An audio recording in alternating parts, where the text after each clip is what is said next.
Hey everyone, and welcome to this episode of Breaking and Entering. I'm your host, Enoch McKee. I am your other host, Blair Smith. And we have, again, another super special guest. Someone I've known for a long time. I will probably call him one of my greatest partners in crime. Like, we've done so much together. Stanley Williams. Thank you. Appreciate it, guys. Definitely glad you guys decided to have me today. Following that previous podcast, I had to make my way here. Don't get me wrong. The last podcast was amazing. Valerie was phenomenal. Trying to figure out how I'm going to follow that up, but definitely glad to be here. You're not following up anything. You're just going to be standing. It's going to be amazing. Just stand the man. Just stand the man. So, how do you know Blair? Do you know Blair? No, I actually met Blair through you. Oh, of course. We did a previous film together, Yeah. short film. Yeah. He was Jesus. I was Jesus. So He was Jesus. I'm no longer Jesus.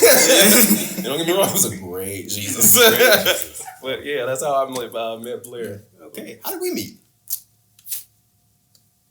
I have no idea anything. If I'm being completely honest. Honestly, with you. I just no clue. No, in happenstance. yeah, I know.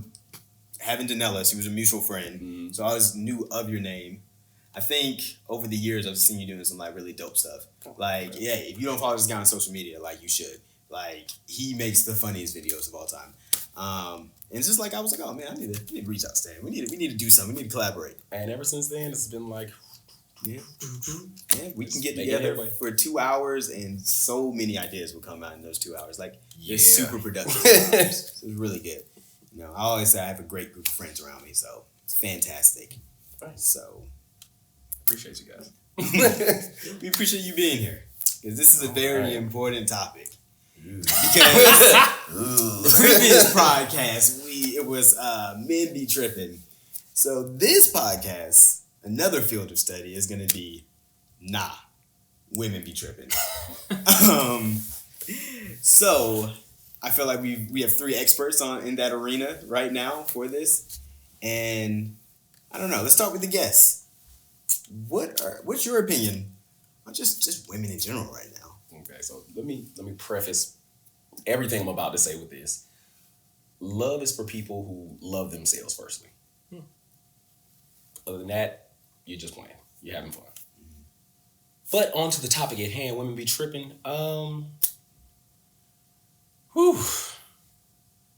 From extensive heartbreak, I would say there's a lot to learn. The learning curve is steep. But along the way, you figure some things out and you really just start to process as you go forward. And from my own personal experience, I would say that how women be tripping is different but the same all the way through. Like, there are certain things that you learn as you go. For example, has anybody ever been told you're too nice? Yeah, it happened to me Monday, Tuesday. Okay. So okay, it's not just me then. All right. All the days that end in life. Exactly. And I have no idea why that's a thing, but it is. It's like, how can you be too nice? Like, I thought being a nice person was just something you are. Yeah, right. Value. But the older you get, the more I'm starting to realize why that's a thing. It's like, it's not necessarily that you're too nice, it's that you're how do I put it? You're doing too much. Okay. It's like you're doing too much. And I didn't get that as a younger man because it was always like, okay, I like you. What's wrong with me being nice to you? Yeah. Like, this is just who I am. I'm a decent person. And being a decent person is like, okay, why not be nice to you? But you start going above and beyond or doing things that's probably out of your character for how long you've known that person, it becomes, okay, you're a little too nice. You're doing too much. But, I mean, like I said before at the beginning, love is for people who love themselves. So you're going above and beyond for somebody and you don't necessarily know them that well. What does that say about you? Already dropping nuggets. Okay. Okay. Blair. Just got here. So how do you see that? Why do women be tripping?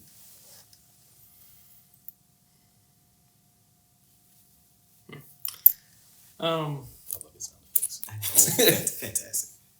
Women Be Trippin. I think it depends on the type of woman. You have, I mean, there's an infinite number of types, but there's a few types that I group it into just to make my mind a less scary place. I'm Well put. completely politically incorrect, so bear with us.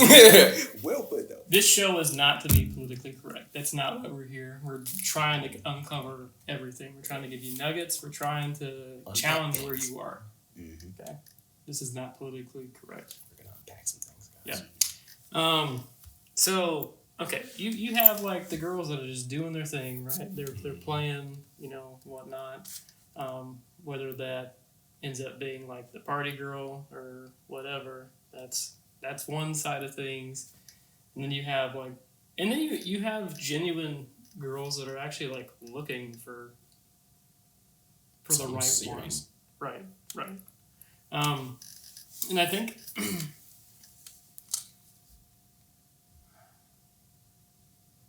there's two things, right? So in the same way that guys get jaded by girls get jaded by guys along the way, and they start that optimism, it starts going down, right? Right? And then at some point, some of them are like, well, hell, if you're just here to have fun, then why don't I have fun too? I'm gonna get some fun in. Yeah. Right? And honestly, that's understandable. I'm not saying there's anything wrong with that.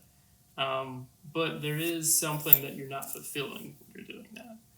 And that's within yourself and within what could potentially be something that grows into something more.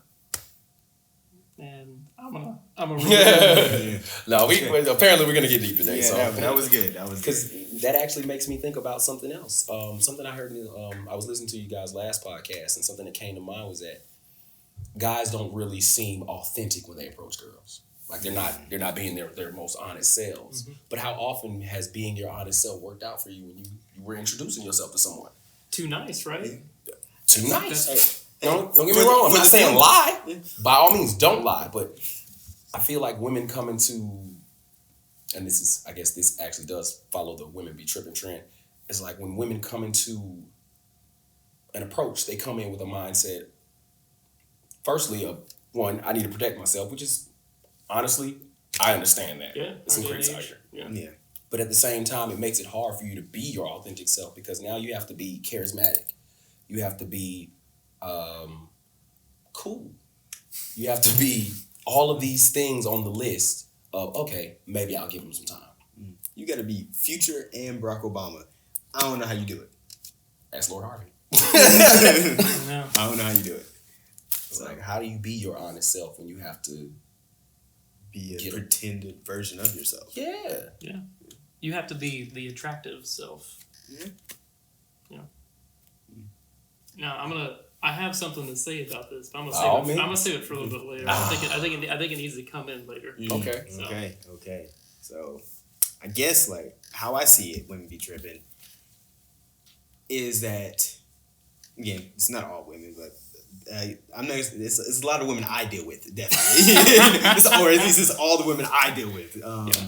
It's women don't know what they want, but they know they want a relationship. Oof. What? Like that one hit me. Like, that one hit me. You don't know what you have no idea if you want this, that, over there, over here. With that. It's like food options. I don't know what I want, but I know what I don't want. Did he even know that? I mean, sometimes it's like, how do you want to be in a relationship, but you don't know what things you're looking for out of a relationship are? Like, so if you want a relationship, does relationship look for you? Does it look like financial security, or does it look like emotional support? Because those are two different kind of men. Mm-hmm. And I'm gonna say probably go for the emotional support. They're gonna be better. Financials are important, but the heart. See, that makes me question some other things though, because it's like, when I think about men going into relationships, 99% of the time it's like I'm going into this relationship or I'm approaching you because I like you. I think you're cute. I think you might be smart or funny or something like that. You would add something to me. Yeah, women go into relationships with a completely different mindset. It's not about how much I like you. It's like how much I like you plus what can you do for me? How are you gonna help me level up?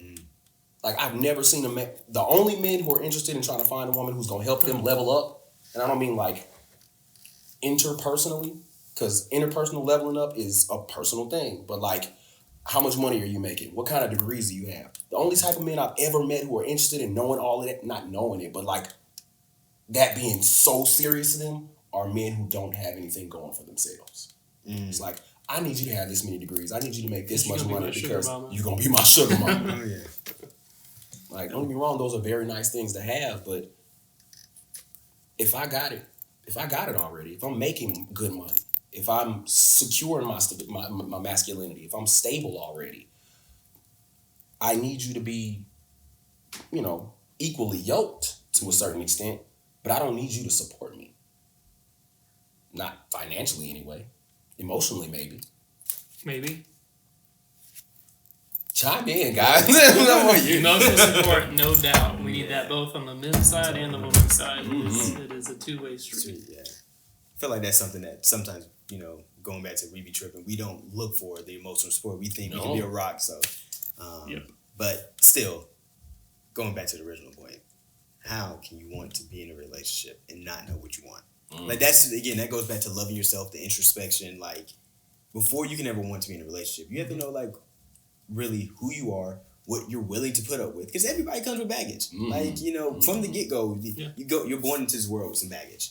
Well, even that, and also, like, by the time we're 20, we've all been in relationships. Been right? hurt. We have it. Yeah. But, so, like, if you start dating at, like, 12, maybe there isn't baggage. I don't know. You might be lucky. All I'm saying is, like, by the time you're in your 20s, we all have baggage at this point. We've all had shit happen. Had our heart broken. Yeah. So it does. So, and then, like I said, we've gotten to the point where, this is my favorite line, that we're grown. Like, we're beyond all of that little childish, petty. Exactly. So it's like, okay, I should be able to approach you like, hey, yo, you seem interesting. You think I'm interesting? Okay, what's the next step forward? Like, it should really be that simple. It shouldn't be like, oh, I gotta play this little game. Like, I'm over games. It's like, hey, I like you, you like me. What we going to eat tonight? But see, the craziest thing is like, that's not the end of it after an approach. Like, when you get into a relationship, how do those games mutate? Like, they come with loaded questions. Like, and we've all heard the joke about, do these jeans make me look fat? There's no real good answer to that. But how many loaded questions do you get on a daily basis because you need to be tested? Because that's what I feel like it is. It's like, excuse my language, they're shit tests. It's like, these tests are to see who you are and how you're developing. Like, if I'm doing something and I don't necessarily agree with it, or you don't necessarily agree with it, and I'm testing you, are you going to pass the test or are you going to fail the test? And that literally mutates through our relationships and into marriage. And do they give impossible tests? Yes. Like, in my mind, if you say, do I look fat in these jeans? I'm like, am I not here? Like, that should be the answer. Like, if you really look bad in that outfit, I'd be like, oh, babe, but what about that dress that you wore the other day? Or something like that would be my response. If I'm still willing to go out with you, you look beautiful.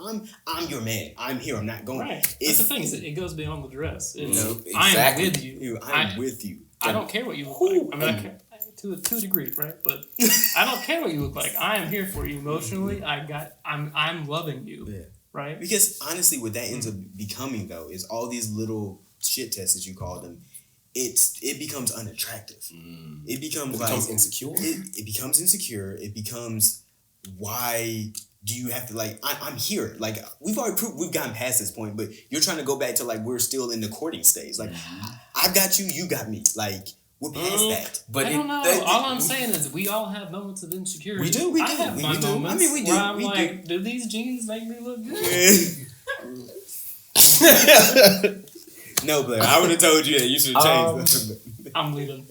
I don't know the answer to that. I'm just gonna, But I guess what I'm really saying is, and to kind of augment it from the loaded question of, do these jeans make me look fat? It's like, we grew up in a generation where we saw the pre-cell phone to post-cell phone and social media.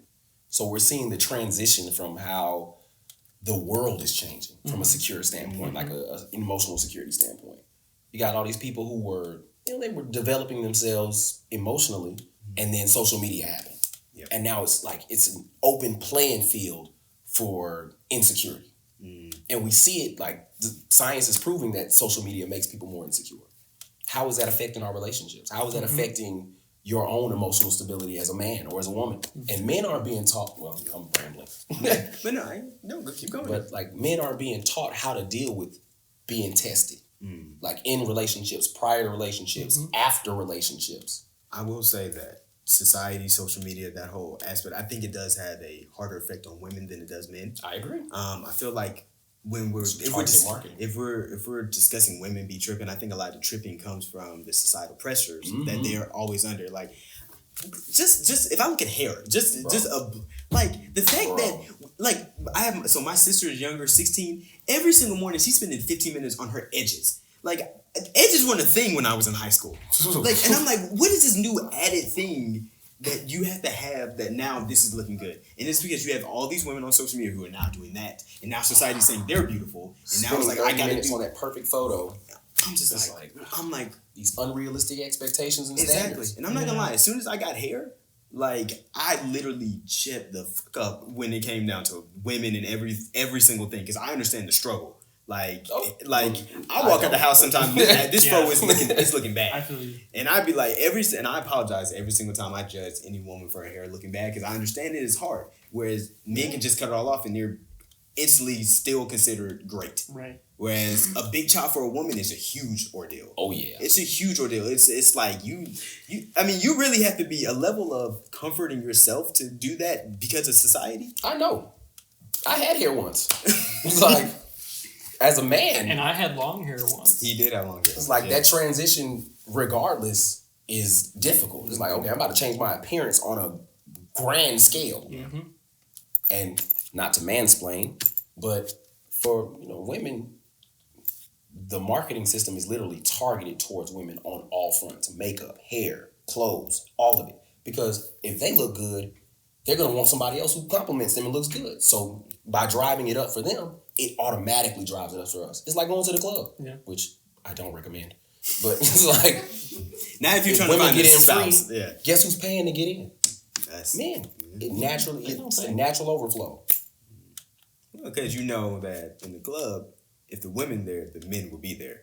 Mm-hmm. If the men are there, the women are like, I don't know, girl, what we doing tonight? Have fun. Yeah. Ooh. Speaking of which, pack that too. I want to go back to the game. Okay. Here's my thing. You play racquetball. I do play racquetball. You love racquetball, right? I do love racquetball. It's like something you really enjoy. I'm pretty good at it too. Okay, so what gives you more when you got, when you cream somebody, right? It's like 25-0 and it was nothing, right? Or when it was 25-24 and you had to give everything you had to win that game. You were actually there for me. He's going somewhere. He is there. Yeah, you were actually there for me in my greatest racquetball game. I'm down 9-2. Like you only played till 11. I was there. I remember this. You only played till 11. I'm down 9-2, and my entire team. I have a team behind me. They're looking at me like this was supposed to be. You're supposed to win. Supposed to be in there. This is supposed to be. And literally, this dude is he is kicking my ass. 9-2. And I walk back and I'm shaking my head. I'm looking at my friends, Blair, my other best friend, William was there, and they're just looking at me. They're not giving any kind of hope. They're just like, And I literally just said, you know what? We about to do this. Yeah, man. Beat him 11-9. Ooh. Greatest moment of my life. I came out and my back was on fire. Like, it was like, like I collapsed. Radiated. But it was the greatest. And to me, it's my greatest sports story. Okay. So the fact that you brought up racquetball for that is great. And I've played basketball, baseball, swim. But that was my greatest sports story. That one game. Everything. Respect. Now, if I would have been creaming him 9-2 and I won 11-2, I probably wouldn't remember it. Okay. My point is, there's something to the game of relationships, right? When there's that tit for tat, right? And then at some point, you both acknowledge that there's something here, and you actually go forward with it. Okay. There's something about the game. That's all I'm saying. I'm not an avid supporter of the game. In fact, maybe it's not the game. Maybe you mean the process. Because usually, like, I kind of gotta agree with the game. Because it is a game. You think it's a game? Okay. I definitely think it's a game.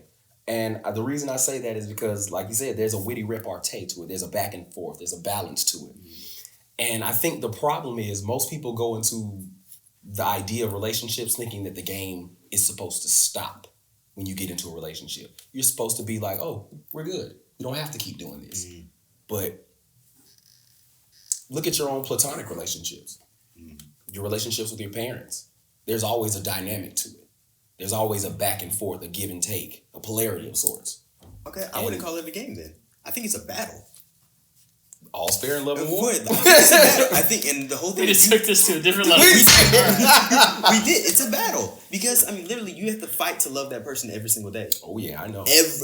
Again, when you're saying that people are taking for every single day. You know what the beautiful part about it is though? It's like, who do you argue with that you don't love? Nobody. Exactly, because if you don't like them, you don't love them. What's the point in arguing? Why even waste the time? That's the like, energy. Who do you hurt that you don't love? Oof. Man. Well, because you don't have the power to hurt them if you don't. If you don't love them. If you don't love them, like you can't be hurt if you don't care. That's why the opposite of love isn't hate. It's apathy. It's apathy. It's indifference. There's a movie quote. What's it called? Ghost of Girlfriend's Past. He says the power in the relationship lies most with the person who cares the less. Because you're gonna have the power. But he also says, but power isn't happiness. Ooh. Hey, again, even though I love Ghost of Girlfriend's Past, but that's that line though. That's the line. The whole reason the movie was written because of that line. So, but happiness it also should come before and after a relationship. It should. So it shouldn't. The relationship shouldn't be the source of your overall individual happiness. Right. It should add to it. It should grow it. But you should always have happiness going into it. And this is why I led with that initial quote. Love is for people who love themselves. Because once you love yourself, you're going to do the work to know yourself. And knowing yourself, automatically you start to understand what your red flags are, what your non-negotiables are, what the things are you like about somebody. Like when you work through those things, then you're preparing yourself for what a relationship is. If you don't do that, how can you even know what you want in a relationship?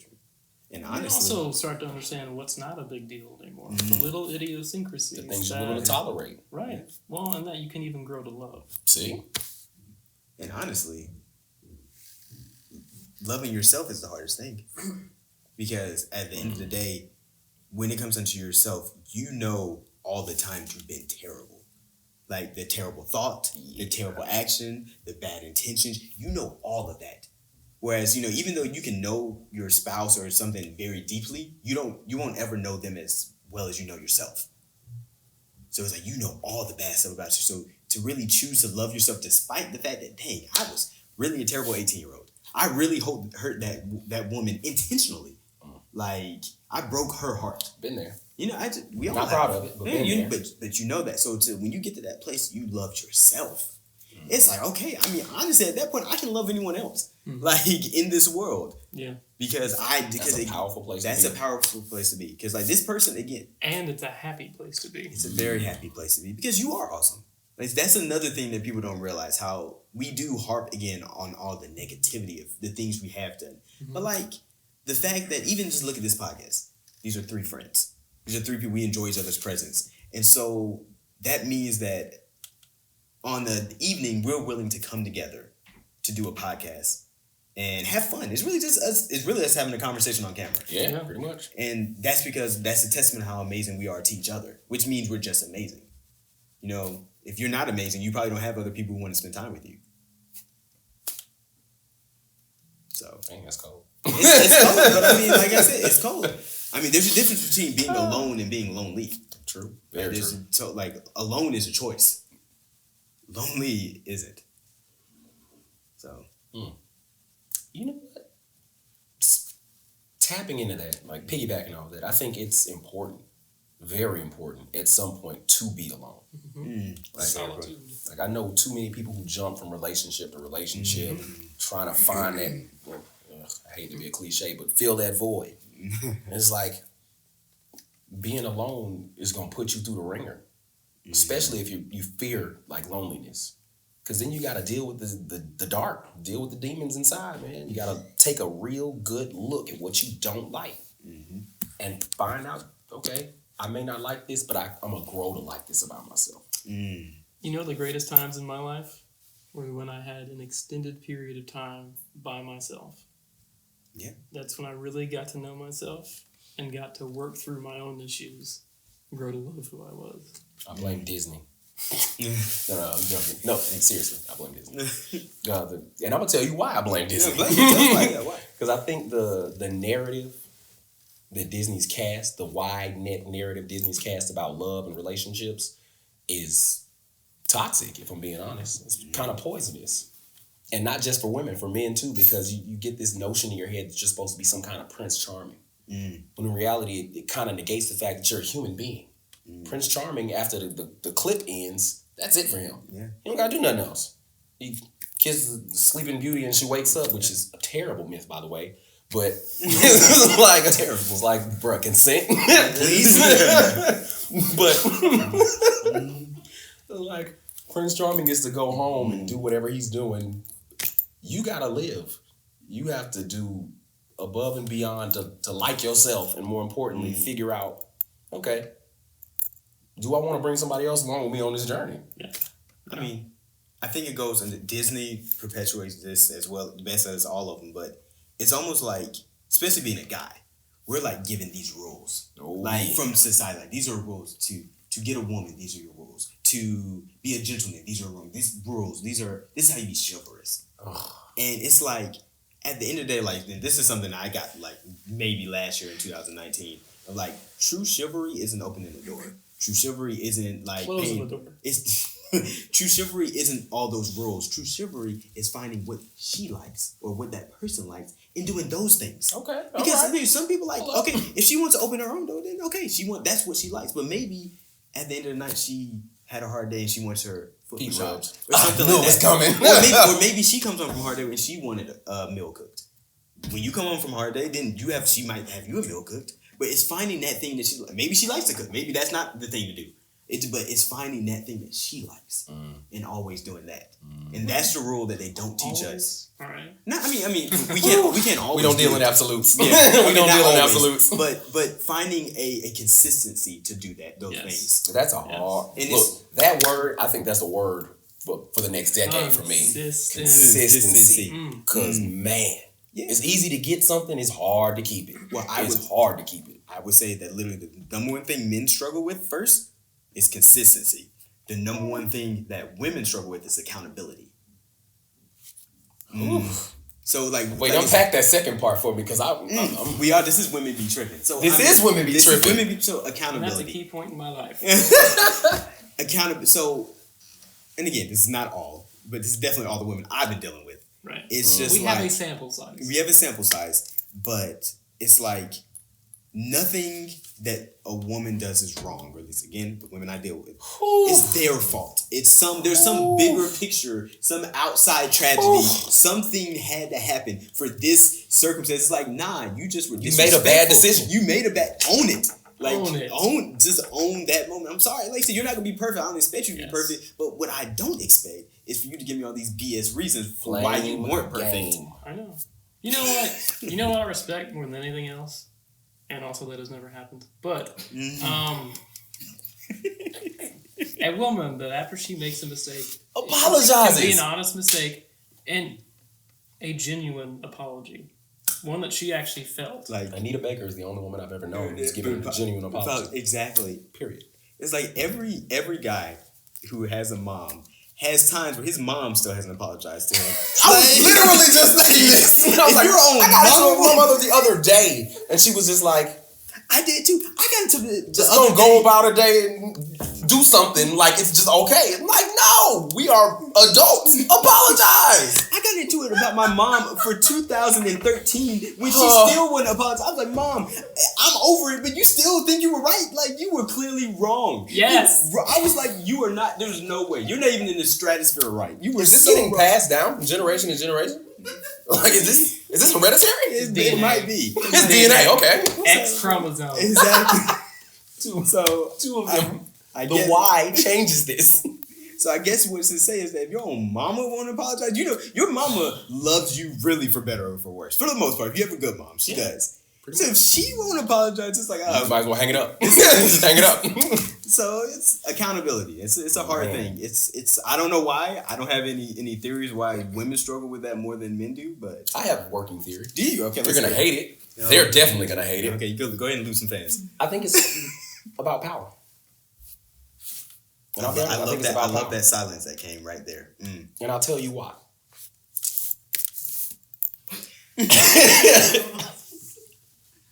If you apologize, you're admitting you did something wrong.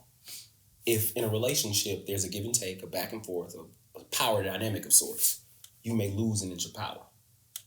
And losing that bit of power is like, okay, the next time I apologize, I'm losing a little bit more. Next time I apologize, I'm losing a little bit more. And then the power dynamic may shift at some point. It's like, okay, now he might stop apologizing. When he stops apologizing, it's like, he's gonna stop trying. Because there's an inherent fear of sorts that if I'm not always necessarily the more powerful one, and I don't even want to use the word power, but like it's like I seem like I care a little bit less, so the power dynamic is in my favor. I don't have anything to worry about. I like that. Yeah. I really do, because that's my working theory. I don't know if it's right. I think that's the game. It's the power struggle. That's the game. Men usually become inconsistent because what does that do? That makes the women generally care more a little bit. They're like, oh, that's the players, I can reach the a-holes. Yes, exactly. The Kanyes. So now the game is like, okay, if I'm being inconsistent, she likes me more. Now I have more power. Women are unaccountable because, again, if I don't have to apologize, I gain more power. I love that. It's the game. Who knows? I don't know if I'm right. This is just my working theory. Hate me. And this comes from a lot of different parts of what we talked about today. Partially the game, partially being the nice guy, partially just relationship stuff, right? And that is, and we've talked about this before, there's been a lot of pain in both of our lives because of the principle I'm about to say that we haven't followed. And that is meet people where they are. A lot of times, so especially when you're talking about being the nice guy, right? You're giving too much for them at one point, and it's because you are blind to where they are. Someone has to be able to receive what you were giving. Someone has to be able to value what you were giving. I agree. No, I would say probably one of my greatest strengths is that I can see the potential in people. And that makes it a greatest weakness too. Yeah, like, I think the same thing. Because like with my friends, I always can see the potential, and I push my friends for that potential to come out. And usually that makes for greatness in the relationship or the friendship. But then I also, when I go into an actual romantic relationship with women, I see the potential, and I'm not meeting them where they're at. So I'm trying to like push them into this potential, and that makes them feel inadequate in who they are. Like, oh, I'm not good enough. And then they usually ends up with my heart doing this.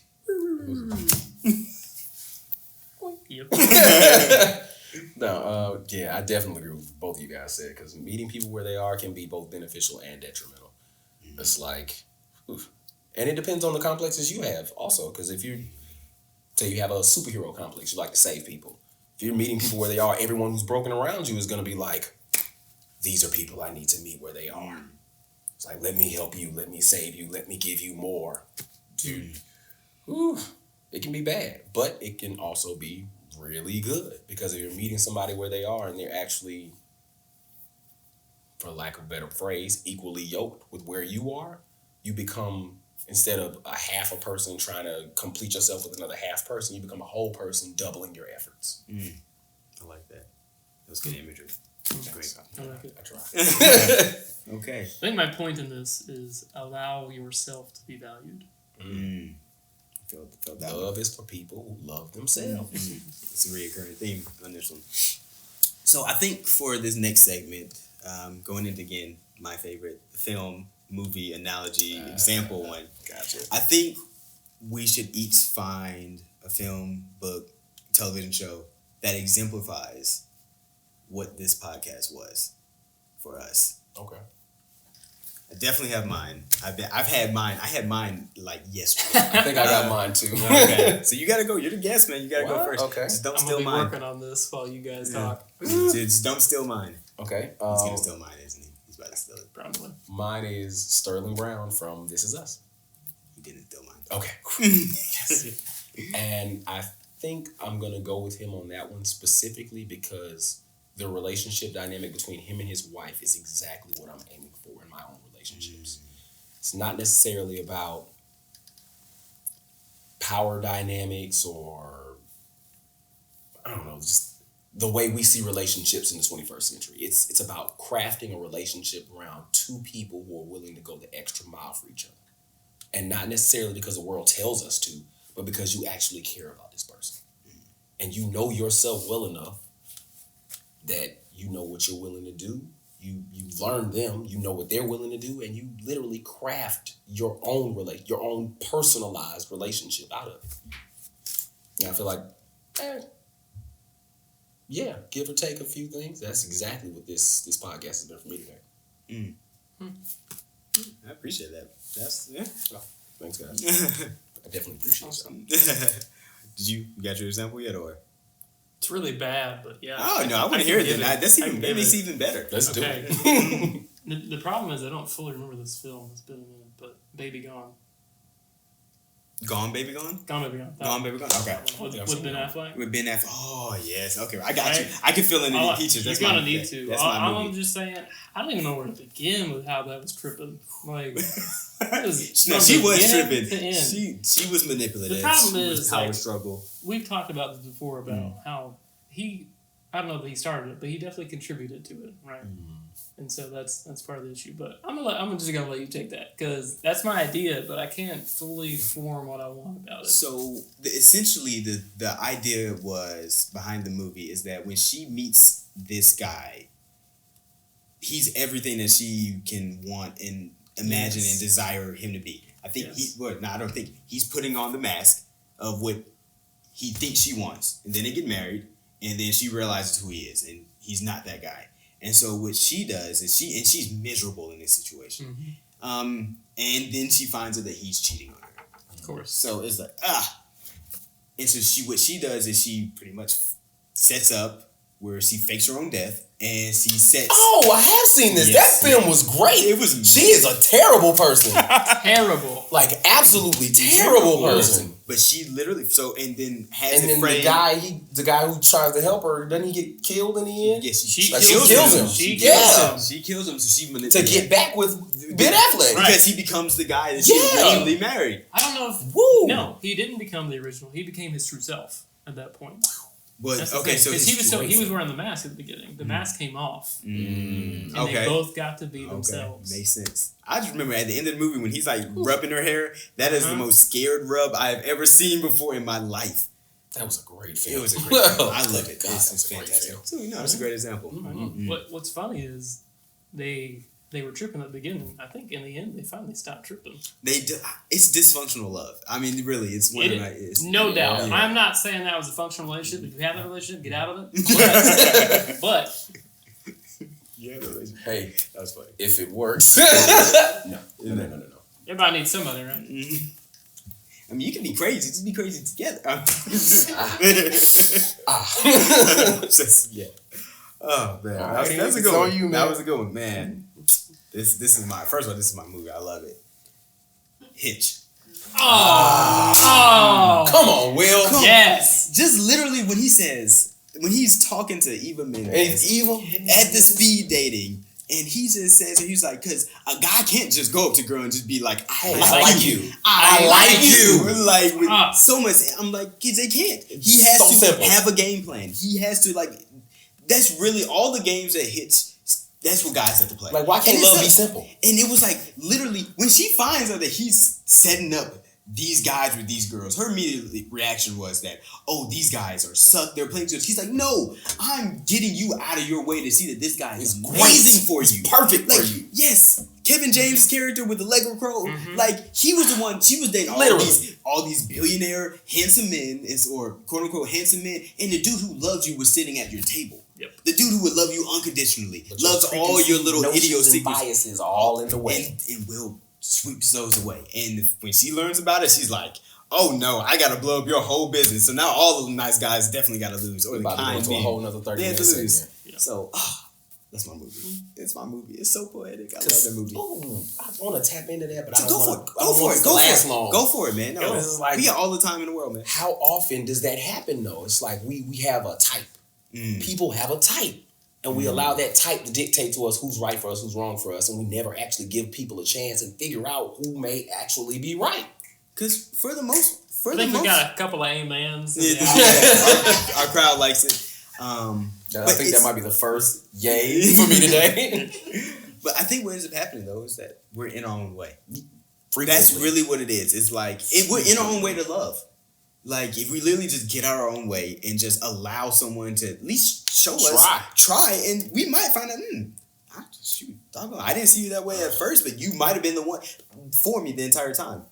So it's just again we're dealing with all of these preconceived. Okay, we don't know what love is because obviously we've never like truly had lasting love. So none of us know what it is. Point. But we're over here trying to find these standards for what love is. Like, but you don't even know what love is. That's a good point. So how can we even? It's just like I'm saying. Okay, I need this, and this. We're all I need working from a fictional notion in a of what we woman. think it I need is. this in a man. But I don't even know what love is. So how is this, and this going to equate to love if I don't know what it is? I don't even know. think no. That's like a okay. That is a self-fulfilling prophecy / contradiction / what is that? You know what that's called? Bullshit. The thing that like makes the universe unravel, whatever that is. In quantum physics. The space-time continuum. Yeah, that. Flux Right? in space-time. Okay, so like, if you're gonna say that we don't know what love is, then. Well, when I say we, I'm talking about us, the single people, or us, the people who haven't like been in a marriage and been committed. Like we don't know what love is. All I'm saying is the ones that fail, did they know what love was? Or are you saying that only the people that succeed continue to succeed? Well, I guess my point is that like we're setting these standards for this is love. And I'm gonna tell you why. Okay. Because one thing that I've noticed is that people who end up losing a spouse, like say their spouse passes away, after they heal, they actually end up finding another spouse relatively quickly. Because they've spent the time figuring out what it is. They know what love is. They know what they're like. They know what it is for them. Whereas for us, we don't know. should test this. Yeah. With none of us three, we don't know what truly love is. So for us to go into anything with these standards, these preconceived notions, is completely unfair to the situation. Completely. It's borderline irresponsible. It's irresponsible. It's damn near. It's borderline irresponsible. It's damn near insane. Like really, what it is. Like how are you going to say no to something and you don't even know that? Unless you just. I mean, can we get a positive takeaway from this? We might have. What's the positive takeaway from this? Is that we need to get out of our own way. We need to get our own way. Yeah. Listen to Hitch. Listen to Hitch. Yeah. Get out of our own way. I love it. And not to disregard the safety of women in the process, because I feel like that's kind of something that we kind of overlooked a little bit. Because for women, I think that's a thing. I know that's a thing. Yes. It's like, okay, I want to get out of my own way, but I also have to take into consideration my safety. That's a thing. Yeah. So how do you get out of your own way while also being safe in the process? Well, I don't have an answer for that. I was actually, you know what? I was reading something the other day that struck me. It's like when a guy goes on a date, the only thing he does is go on the date. When a girl goes on the date, she has to text her friend when she gets there. She has to make sure that, she updates her friend throughout the process. She's calling somebody after the fact. She got home safely. Like she goes through this entire process. So I guess, okay. From that I'm not discarding that. No, that sucks that a woman has to do it and men don't have to do it. That we have that. But I think that literally a lot of times if two different men do the exact same action, the difference between it being a creepy action and cute is usually the way he looks. So like this is consent in a nutshell. It's attraction. So it's like again. I don't know if you guys have seen Love Jones, but I don't know if you've seen Love Jones, but essentially this guy, he meets his girl, he wants to get her number. He sees she's paid with a check. At this record store. He knows the person behind the character. He gets a check, finds her address, and shows up at her home. Excuse me? She lets him in. If he would have been ugly. That 911 would have been called so fast. But see, that's what we did like 70, 80 years ago, though. That's what our ancestors did. But he was cute though. And you know what they did? They went to that house. The woman said no. They came back the next day, and then they kept doing it until that answer was yes. Until it became cute. Until it became cute. Let me throw something in there real quick, because I was listening to an interview between Trevor Noah and Charlamagne the God on The Breakfast Club, and he was saying that is consent in a nutshell. Men are, and I hate to, men be tripping on this one. It's like when you go to work, it's an HR problem if you approach your coworker if you're not who they're looking for. But that's consent in a nutshell. Consent is what you want. But deciding what you want and if that's okay. No doubt. But consent is also based on timing. And that's the other interesting thing. Is she can be attracted to me like the first 3 hours of our interaction. But that last 5 minutes, if she's not still attracted to me, there is no longer consent. Did you find that?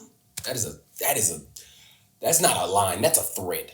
Yeah. That is a thread to walk. And that is something, I hate that I'm not necessarily the most intelligent person to unpack it properly, but it is something that as men we're going to have to unpack at some point. Because I think it's the 21st century. I think, like I said, what ends up happening with the problem is it goes back to the fact that a woman has to text all her friends where she's at. Like, that's a problem. Like I said, she should never, like I said, as a society, she should never feel that unsafe. Like, the fact, it's like when people say that, like, oh, she was wearing this, so she deserves, like, no, you should be able to wear whatever you want. Like, again, you should be able to wear wherever you want and be able to do anything and feel completely and utterly safe. Because men walk around shirtless. Exactly. Rape should never be on the table. It should never be an option that, I lost my mind. Like, so that, if we got to the point where it's never an option, it wouldn't be a thread anymore. That would be gone. Like, absolutely obliterated. Because she would be safe. Like you said, don't we feel safe? I feel safe every single time I'm going on a date. Like, not every single time. I've met some crazies. You know those like Tinders where they look really hot, they have that tinge of crazy. You're like, it might be worth it. Am I okay with having my car key? Okay, for the most part, maybe. For the most part, we feel safe, and that should be overwhelmingly. Yes. That should be the same. That's the same thing. So that's a double standard that has to. But is that something that can be fully changed? I think yes. Once again, completely unpolitically correct on my end. I think if we change the repercussion for rape, it would definitely be something that would be more so deterred. And I'll give you an example. I was watching. I keep going back to films and movies. I was watching Godfather of Harlem. I don't know if either of you have seen it. I've seen the first episode, yes. I think it's in the first episode where he finds out that his daughter was raped. And instead of going to the law, he takes social justice into his own hands and he finds the guy and he has another man rape him. Oh. Now, don't get me wrong, I definitely don't think that's the proper repercussion, but it'll definitely deter you from deter you from doing I do think like I said, I think it can be obliterated because I don't think it always was this way. So I was reading this book one time and it was talking about, it's like, the book is talking about like the 1400s. And it was talking about, in particular, it was talking about like when exploration was happening. Mm-hmm. And so Europeans were coming and snatching Africans. Okay. And so a lot of times these women were coming back to the men and they couldn't describe what was happening because there was no word in their language for rape. Right. And so he's like, he did what? Like, and the men, like I said, I'm reading the men's reactions, or they don't even know what these men did to them because the whole notion of us having sex without you not wanting to have sex was so obscure and foreign to me that I couldn't even imagine it. So, not saying that there was no rape in those societies, but to me, if you don't have a word for it, if you're hearing about what happened to somebody in your society and you can't even comprehend it, that sounds to me a better place than we're currently in. So I think 21st century. We have a lot more information and knowledge, but I think we can get to the point where we can become better people. And what are we doing in a society if we're not becoming better people? If we're not trying to end rape and all these different things that are plaguing us, what are we doing? Like, what's the point of technology? What's the point of us being able to Uber Eats something, while we're sitting on the couch and watching 50 million streaming platforms, if we're not ending the things that plagued the generation before us? This conversation is about to shift. Uh-oh. This conversation just went from Women Be Trippin to This about Heal to the be world. Yeah, it's about to be heal the world. And yeah, if y'all are okay with that, I'm okay with that. Go for it. Good. Yeah, Okay. Go for it. It's like, There are no limits to this podcast. Yeah. That's what we have to say. From the beginning to the end, we might start off with one thing and we'll always come back to it eventually, right? But the tangents that we go on, we feel are worth going to. okay. I think y'all just got a faithful listener out of me now. Because you never know what you're going to get. Goodness. Ask your question one more time. I said pretty much, what are we doing if we're not trying to progress, like who we are as people, as a society, as our values? Like, what are we doing if we're not actually moving forward? If we're not trying to end notions like rape, like to where no person has to ever get raped again. If we're not trying to end that, what are we doing? Okay, from a social consciousness standpoint, I don't even think most people are on that page right now, especially with the way the power dynamic is set up in this country. It's like they're the 1% of the 1% hold, 70, 80% of the wealth? 90% of the wealth? It's like when that much wealth is in one pocket, like a very small pocket distribution, it makes the rest of the population feel powerless. It's like you squeeze out the middle class and it becomes hyper rich, hyper poor. It's like, okay, if I can barely make a living, what am I expected to change? Change comes from creativity. It comes from the ability to create and to do. If you don't have the resources to do or create, what can you change? And again, if as a society, I mean, that 1% to the 99% to the 1%, if we're not trying to change that, what are we doing? Treading water. Drowning sounds more like it. Sinking. Dying. I mean, that's what's happening because people don't give a damn. Like, so focusing on a more positive aspect, how do we change that? Because we're dealing with the problem. Let's deal with the solutions. Okay. You got any solutions, Blair, off the top of your head? I think that if there are going to be solutions, they have to start from an early age. I think that by the time we're our age, I'm not saying that we can't change. I mean, old dogs can learn new tricks, but we have a lot of programming that's already in us. And reversing programming is a lot harder than changing the programming that we get in the first place. It sets the infrastructure. Yes. I can agree with that. It's easier to build a building than to break a building and build a building. Right. Okay. Yeah. So I think we can handle both aspects at the same time, though. I mean, I also think that what becomes very important is I think there's this silent, mostly majority, that just don't speak on problems. Like I've heard like so many people, like they talk about social media, like how, oh my God, this is that. And then I go on social media and it's confirmation bias and it proves my point. To me, trolls are the one who are commenting the most. The nice people, the people who are sensible and who are living their lives, Are ignoring it. Like, when they're not ignoring it, they're too time. busy living to like look through every single comment and go comment and go say, hey, rape is bad. Hey, I should protect black women. Hey, like I can't be on every single post saying protect black women, protect black. I can't do that. 99% of the time, if you actually do that, I'm the trolls actually, are going to troll you. But you know what I'm trying to do is I'm trying to live the protection of it as opposed to saying it. But then most people are not going to see me living that. They're going to see what's scrolling through social media. And it's so much easier to propagate the negative of what's going on as opposed to you doing something about it. Exactly. So I always think that literally you bring in your future. So I had this conversation with my brother the other day talking about Dawson's Creek. And it's because Dawson's Creek came out in 1998, and at the time it was super controversial. Like you had an interracial couple, you had openly gay people, you had like a semi Me Too movement. Like you had all of these things in a conversation of a 1998 high school drama. And so I listened to the creator of the show, and he said that this was all what he was going through as a person. He said that I was just trying to hopefully give the next generation something that I didn't have. So he created art that really became the future. So like I tell people that literally what you do right now is creating the future. So like even when I'm looking at B-roll entertainment and the movies I make, like I don't just do it. It is shameless, but like I'm being slightly serious that it's like I'm always looking at this is a future that my children are going to have to live in. So if I do a movie and I'm just trying to have fun with it, that's a movie that my children would now be their reality. So it can't just be fun. It has to be something deeper than that. And a lot of times we're not going on that deeper level, but that's the society we're living in. So when you look at music, you look at people like, and they're just saying, oh, we're just having these party songs and all this kind of stuff. Then you start saying, hey, people are overdosing because of all these drugs. Because you're creating a new reality. Because people are listening to this music. Like you said, Future said he doesn't drink lean. Why do you always? But somehow it's in every single one of his songs. And then you have somebody like Juice WRLD who said that I started doing lean because I was listening to your music, and now Juice WRLD has died from an overdose of drugs. He lived the life that Future. When it was Future's present and it was Juice WRLD's future, his reality that he was going to live in. And not saying that's the only thing that made him die, but it definitely didn't aid to it. It didn't help. It didn't make society better. It didn't push society forward.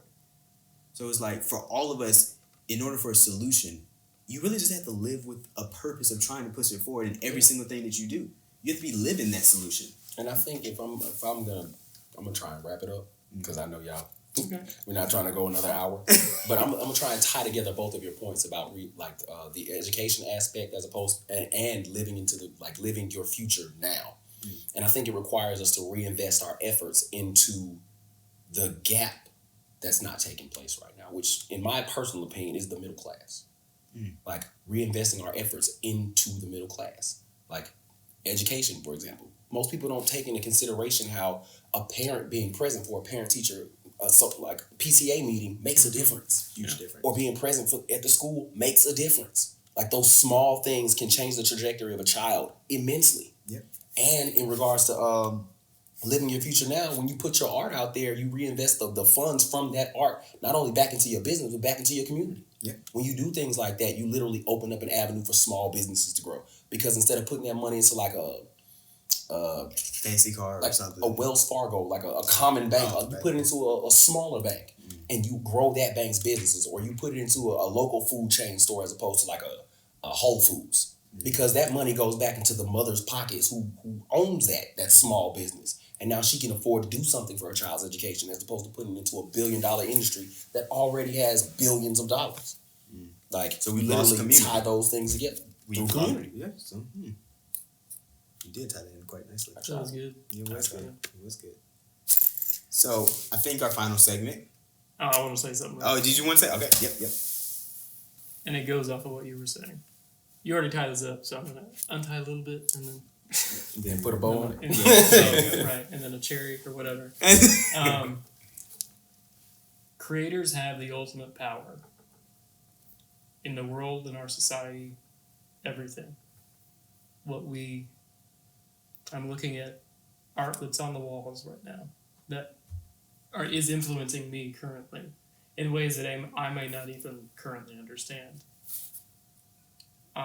We're talking about movies that have made such an impact on who we are today and how we view the world around us. We're talking about music that changes who we are, changes how we feel in the moment, and also how we behave after that moment ends.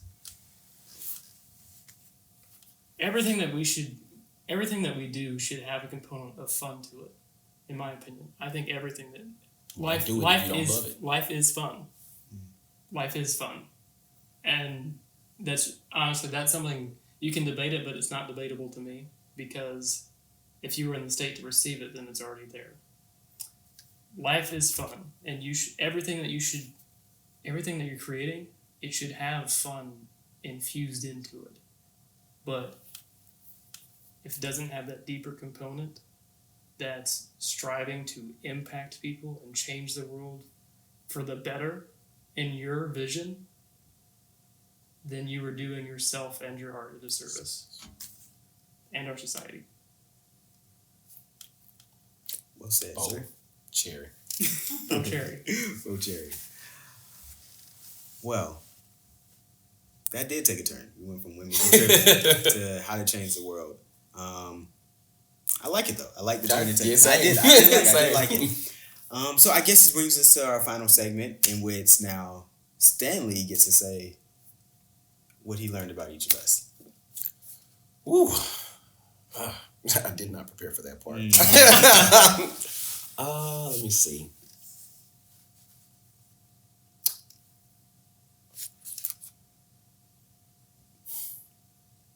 Dang. Give me a second, guys. Okay. It's okay. You good. No pressure here.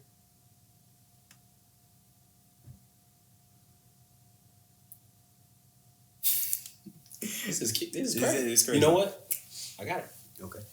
Blair, I knew you were psychological in your aspects of how you think about things, but I didn't know that there was a tinge of like empathy, like in regards to it. It's like you don't just think about how it's going to affect you mentally, but how it's going to affect people emotionally.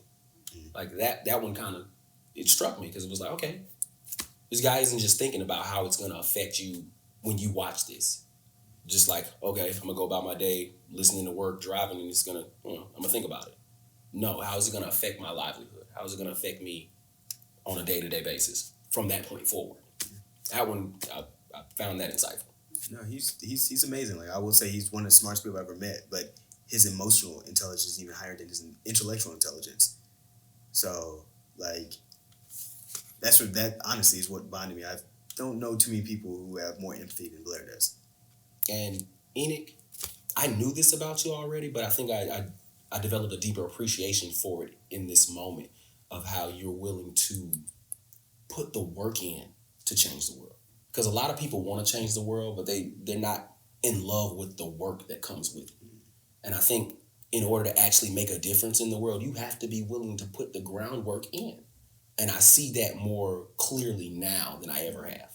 So I can definitely appreciate both of those aspects of you guys. So it was a pleasure being here, just if that's all I got from it, which isn't all I got from it. Fantastic. Man. They keep getting better and better, or they just keep being what they are. Like, I mean, it's just like, I don't know really what to say. It's like, I just enjoy each and every one of them. Yeah. It's just amazing that. Just be. Yeah. No Sferatu. Fantastic. That gave me chills, though, both of you. Yeah. I appreciate I appreciate your viewpoint of me. It makes me. I appreciate continue this. to be better. Yeah. Just appreciate this. This is fantastic. Every time I hear B now, it's gonna be like, Yep. We came up with that in college. Yeah. Just, Cause we would just say just be. You came up with that. I'm not gonna. You came up No, with it was us though, but it was inspired by our friendship. So Okay. we came up with Okay. it. Okay. You know? Don't try to be something else. Just be. Just be. So thank you for just being with us on this podcast, listening, and until next time. I'm Enoch. I'm Blair. He's Stan the man. Stan the man. And we're out.